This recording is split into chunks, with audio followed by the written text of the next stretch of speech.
नमस्कार, टीवी 45 देख रहे हैं आप। मैं हूं देवेंद्र कुशवाहा। झारखंड में राज्यसभा जो चुनाव हुए उसमें क्रॉस वोटिंग हुई। कांग्रेस के प्रणव झा की हार हुई, उन्हें 20 वोट मिले। परिमल नाथ वानी को 28 वोट मिले, हालांकि मिले थे 30 वोट, लेकिन 2 वोट जो है कैंसिल हो गए। वहीं जेएमएम के वैद्यनाथ राम को 30 वोट मिले।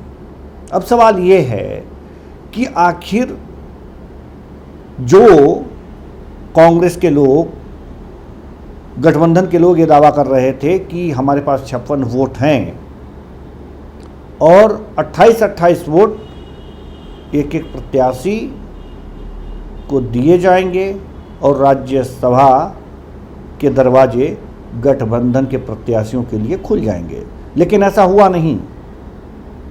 परिमल नाथ वानी बाजी मार गए, प्रणव झा को शिकस्त दी।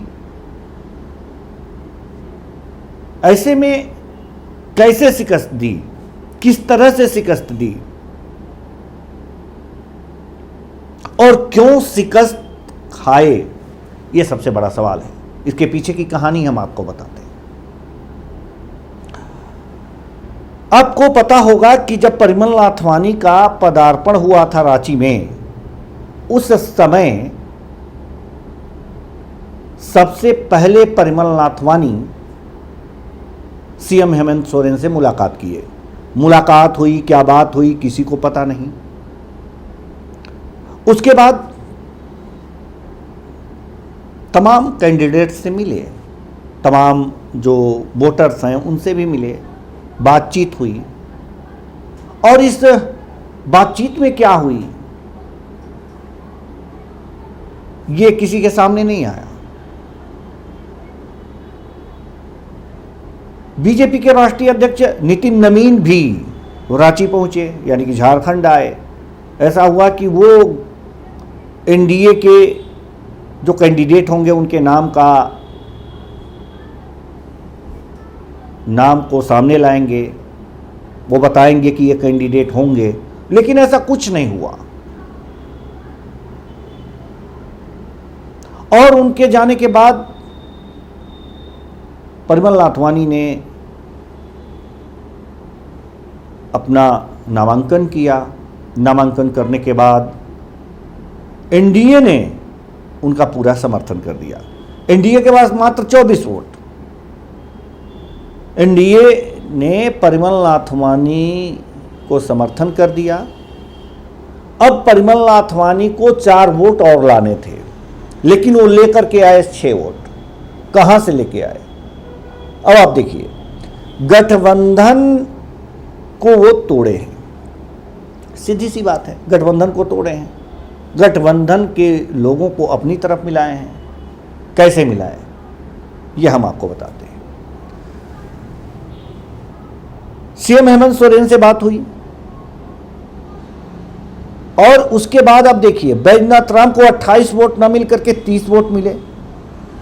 जेएमएम के पास 34 वोट और 30 वोट वैद्यनाथ राम को। शेष वोट कितने बचे? अगर 4 वोट जेएमएम के और सारे गठबंधन के वोटों को गिनती की जाए तो 26 वोट हुए। तो 26 वोट से प्रणव झा राज्यसभा नहीं जा सकते। उनको 2 वोट की जरूरत होगी किसी भी हालत में। अगर जो सभी लोग दे देते गठबंधन के, तब भी 2 वोट की जरूरत थी। क्या उसके लिए उन्होंने प्रयास किया? बिल्कुल भी नहीं किया, बिल्कुल भी नहीं किया। कारण हम बताते हैं इसके पीछे। उनको, जो कांग्रेस है, उनको अपने विधायकों पर विश्वास नहीं था और इसलिए बीएनआर में सभी विधायकों को एकत्र कर लिया गया। चलिए ठीक है, आपके 16 विधायक तो सुरक्षित हो गए। इनके दिमाग में यह था कि जो 6 वोट जेएमएम के होंगे वो मुझे मिलेंगे। आपने क्लियर बातचीत की नहीं थी और जेएमएम को हर जगह आपने मात दी थी। बिहार में भी उन्हें सम्मान नहीं दिया विधानसभा चुनाव के दौरान, असम में भी आपने उन्हें उचित सम्मान नहीं दिया विधानसभा चुनाव के दौरान, और साथ ही साथ पश्चिम बंगाल के चुनाव में भी आपने उनको जेएमएम को सम्मान नहीं दिया, कांग्रेस ने सम्मान नहीं दिया था चुनाव के दौरान। तो आप क्या उम्मीद करते थे कि आपके कैंडिडेट को, जो आपने जेएमएम से पूछा तक नहीं, आपके कैंडिडेट को वोट दे देंगे? दूसरी सबसे बड़ी बात आप ये देखिए कि 4 वोट आरजेडी के हैं और 2 वोट सीपीआई एमएल के हैं, भाकपा माले के, यानी कि कुल होते हैं 6 वोट। और परिमल नाथवानी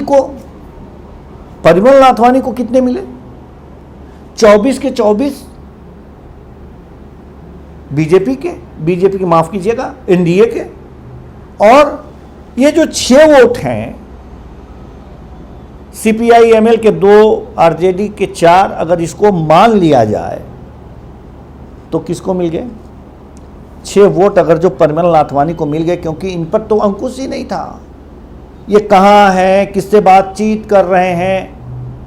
कांग्रेस को इस पे भी ध्यान देना चाहिए, इनसे भी आग्रह करना चाहिए कि आपके लिए भी हम होटल बुक कर देते हैं, भैया आप भी चलो वहां रहो। लेकिन ऐसा कुछ नहीं हुआ। चुनाव के दौरान तो इनसे बातचीत भी न जेएमएम कर रही थी, न कांग्रेस कर रही थी। ये लोग तो खुद फूफा बने बैठे थे, मुंह फुलाए बैठे थे कि हमसे तो कोई बातें नहीं कर रहा है, जब तक हम वोट नहीं देंगे तब तक कांग्रेस का प्रत्याशी जीतेगा नहीं, हमसे तो कोई बातें नहीं कर रहा है। उन्होंने प्रेस कॉन्फ्रेंस करके कहा था। तो एक संभावना यहां से बन जाती है कि ये जो है 6 वोट आ गए होंगे। नहीं भी आए, अगर नहीं भी आए तो एक संभावना और बनती है कि क्या जो 4 वोट बचे हुए थे जेएमएम के, 30 वोट बैजनाथ राम को देने के लिए, तो 4 वोट वहां नहीं गए होंगे। जाहिर सी बात है कि उनका ध्यान कांग्रेस के प्रत्याशी पर नहीं था, उनका ध्यान बैजनाथ राम को जिताने पर था। और परिमल और सीएम हेमंत सोरेन से जो बात हुई, मुलाकात हुई, उसके परिणाम में 1-2 वोट तो दे ही सकते थे, क्योंकि कांग्रेस ने हमेशा दगा किया था जेएमएम के साथ। तो यह भी हो सकता है कि 2 वोट इधर आ गए हैं और आरजेडी और भाकपा माले जो हैं, इनसे 1-8 वोट इनके आ गए हों। लेकिन आरजेडी ने प्रेस कॉन्फ्रेंस किया और यह कहा कि जो चोर होता है वो ज्यादा चिल्लाता है, चोर मचाए शोर। यानी कि उन्होंने यही आरोप लगा दिया कि कांग्रेस ने ही अपना वोट बेच दिया होगा, कांग्रेस के लोग ही दे दिए होंगे। लेकिन एक संभावनाएं बनती हैं कि वो दिए होंगे, लेकिन भाकपा माले, आरजेडी और जेएमएम, कांग्रेस के कोई ना बिके हों, माफ कीजिएगा, कोई न परमिल के साथ आए हों, एक संभावना बनती है कि सबको एकजुट करके ले गए और जाकर के वहां वोट डाल दिया। लेकिन दूसरी संभावना यह है कि जेएमएम ने आपका साथ नहीं दिया।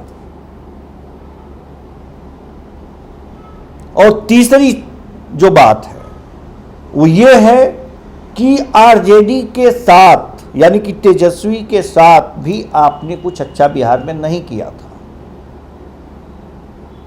कांग्रेस ने नहीं किया था। तो आरजेडी के लोग भी आपको वोट क्यों दें?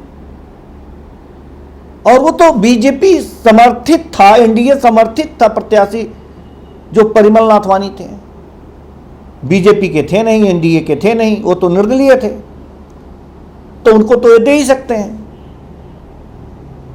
तो ये वोट जरूर ट्रांसफर हुआ है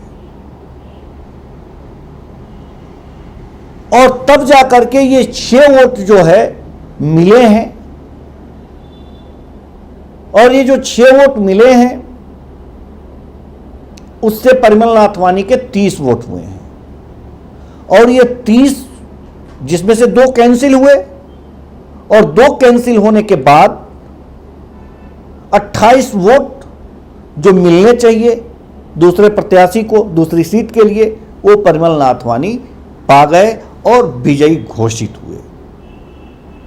आज हम इसी विषय पर शाम 6 बजे एक पूरा शो करेंगे, और भी बातें, अंदर की बातें हम आपको बताएंगे, और हमारे साथ कुछ विद्वान भी जुड़ेंगे, वो भी आपको अंदर की बातें बताएंगे। तो इतनी जानकारी तो आप रखिए ही, साथ ही शाम 6 बजे लाइव जरूर हमारे साथ जुड़िएगा। नमस्कार।